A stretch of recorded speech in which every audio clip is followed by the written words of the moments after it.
ជាងពីមុនអាមែនវានេះផង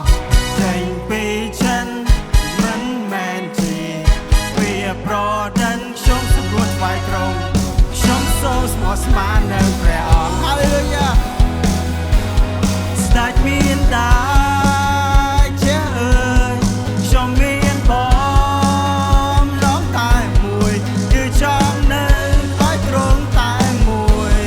គឺចង់នៅក្បែរទ្រង់តែមួយ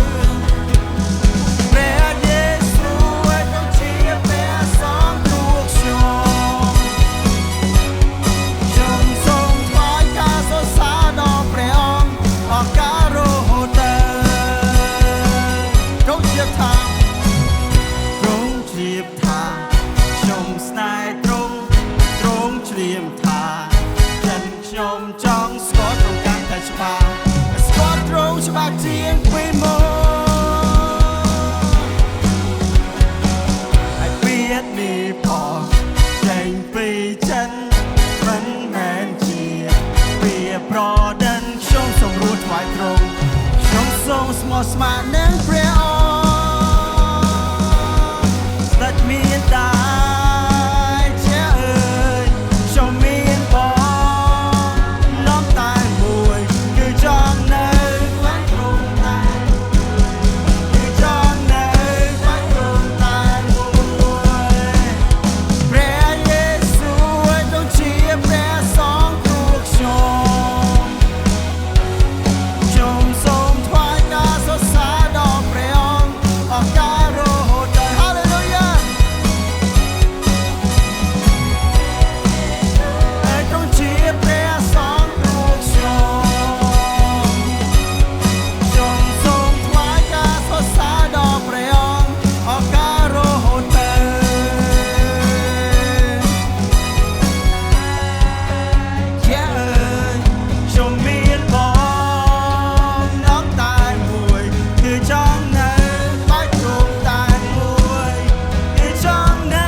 ជាព្រះសង្ឃ